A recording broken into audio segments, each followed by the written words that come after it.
Hello दोस्तों, petrol और diesel हमारी जिंदगी में कितना महत्वपूर्ण है मुझे यह आपको बताने की जरूरत नहीं है। इसलिए अगर आप जानना चाहते हैं कि पेट्रोल डीजल कैसे बनता है तो इस वीडियो को बिना स्किप किए एंड तक पूरा देखना। पेट्रोल डीजल बनाने की प्रक्रिया शुरू होती है जमीन की गहराई से पेट्रोलियम निकालने से। अब पेट्रोलियम क्या है? आज से करोड़ों साल पहले जो जीव जंतु जमीन के नीचे दब गए तो हाई प्रेशर और ऑक्सीजन की अब्सेंस की वजह से उनकी बॉडी डिकम्पोज हो गई, यानी गलने लगी, और वह गलकर पेट्रोलियम में कन्वर्ट हो गई। पेट्रोलियम को हम क्रूड ऑयल या कच्चा तेल भी कहते हैं, लेकिन पेट्रोलियम पेट्रोल नहीं है, बल्कि पेट्रोलियम से डीजल, पेट्रोल, केरोसिन जैसी कई सारी चीजें बनाई जाती हैं। पेट्रोलियम जमीन के नीचे और समुद्र के नीचे दोनों जगह पाया जाता है, लेकिन कुछ खास स्थानों पर। समुद्र के नीचे से पेट्रोलियम निकालने के लिए हम बहुत बड़ी फ्लोटिंग प्लेटफॉर्म यानी तैरते हुए प्लेटफॉर्म बनाते हैं और उन्हें उस खास स्थान पर ले जाते हैं जहां से हमें पेट्रोलियम निकालना है। और फिर इस प्लेटफॉर्म को हम समुद्री चट्टानों से बहुत मजबूत स्टील केबल के जरिए यानी स्टील के तारों के जरिए बांध देते हैं ताकि प्लेटफॉर्म यहाँ वहाँ मूव ना करे।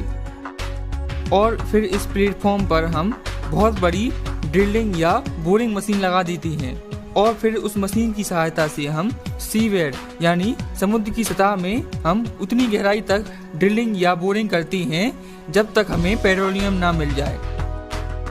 और फिर जब हमें पेट्रोलियम मिल जाता है तो हम उसमें पाइप और पंप का सिस्टम फिट कर देते हैं जिससे हमें लगातार पेट्रोलियम मिलता रहता है।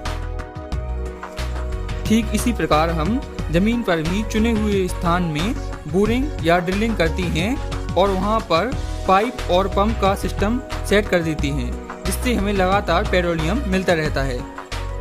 अब इस पेट्रोलियम को पेट्रोल डीजल में बदलने के लिए हम इसे रिफाइनरी में भेजते हैं डिस्टिलेशन प्रोसेस के लिए।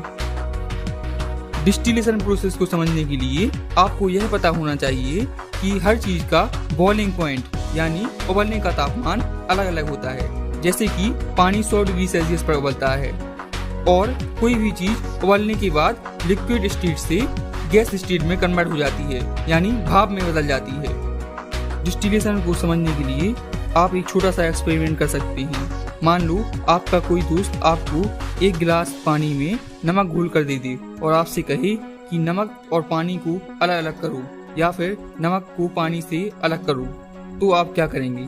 इसे आप डिस्टिलेशन की मदद से बहुत ही आसानी से कर सकते हैं। बस आपको उस गिलास के पानी को एक पतीले में डालकर स्टोव यानी गैस पर गर्म होने के लिए रख देना है, क्योंकि पानी 100 डिग्री सेल्सियस पर उबलता है और नमक 1500 डिग्री सेल्सियस पर उबलता है।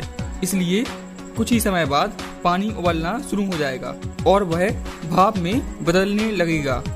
अब भाप को इकट्ठा करने के लिए आप एक तिरछी प्लेट लगा सकते हैं पतीले के ऊपर। प्लेट भाप को इकट्ठा कर कर पानी की बूंदों में बदलती रहेगी और वह पानी की बूंदें खिसक कर प्लेट के साइड में गिरती रहेंगी। और इन गिरती बूंदों को इकट्ठा करने के लिए आप कोई दूसरा बर्तन रख सकते हैं और कुछ ही टाइम बाद आप देखेंगे कि पतीले में से सारा पानी गायब हो गया है और वह साइड वाले बर्तन में इकट्ठा हो गया है और पतीले में सिर्फ नमक बचेगा, जिसे फिर आप अपने दोस्त को दिखा सकते हैं कि मैंने पानी में से नमक को अलग कर दिया। इसी प्रक्रिया को हम डिस्टिलेशन कहते हैं। क्योंकि पेट्रोलियम एक मिक्सचर होता है पेट्रोल, डीजल और केरोसिन जैसी कई सारी चीजों का, इसलिए हमें उसका डिस्टिलेशन करना पड़ता है अलग अलग चीजें पाने के लिए। पेट्रोलियम का डिस्टिलेशन करने के लिए हम पेट्रोलियम को बड़े बड़े कॉलम्स में भर देते हैं। इन कॉलम्स में कई सारे फ्रैक्शंस यानी चेम्बर होते हैं जिनमें अलग अलग चीजों को इकट्ठा किया जाता है ताकि कोई चीज आपस में मिक्स ना हो। पेट्रोलियम को फ्रैक्शनल कॉलम में भरने के बाद उसे नीचे से गर्म करते हैं, जिस वजह से अलग अलग चीजों की वेपर्स यानी भाप निकलना स्टार्ट हो जाती हैं उनके बॉइलिंग पॉइंट के अनुसार, जिसे फिर अलग अलग चेम्बर्स यानी फ्रैक्शंस में इकट्ठा कर लेते हैं। जिस चीज का बॉइलिंग पॉइंट कम होता है उसकी वेपर्स यानी भाप सबसे पहले निकलती हैं और जिस चीज का बॉइलिंग पॉइंट ज्यादा होता है उसकी वेपर्स थोड़ी देर बाद निकलती हैं। क्योंकि पेट्रोल का बॉइलिंग पॉइंट कम होता है इसलिए पेट्रोल की वेपर्स यानी भाप सबसे पहले निकलती हैं और उसे हम चेम्बर्स में इकट्ठा कर लेते हैं। इस प्रकार अलग अलग चेम्बर में डीजल, पेट्रोल और केरोसिन जैसी चीजों को इकट्ठा कर लेती हैं और फिर इन्हें बाद में बड़े टैंकों में इकट्ठा कर देती हैं। क्योंकि इस प्रोसेस में हम फ्रैक्शनल कॉलम का इस्तेमाल करते हैं डिस्टिलेशन के लिए, इसलिए इस प्रोसेस को फ्रैक्शनल डिस्टिलेशन कहा जाता है। फ्रैक्शनल डिस्टिलेशन के बाद जो पेट्रोल डीजल बनता है उसे हम टैंक में भरकर अलग अलग पंप में भेज देते हैं आगे उपयोग करने के लिए। तो इस प्रकार से पेट्रोल, डीजल और केरोसिन बनती है। दोस्तों प्लीज अगर आपको वीडियो अच्छी लगी हो तो चैनल को सब्सक्राइब और वीडियो को लाइक जरूर कर देना। And finally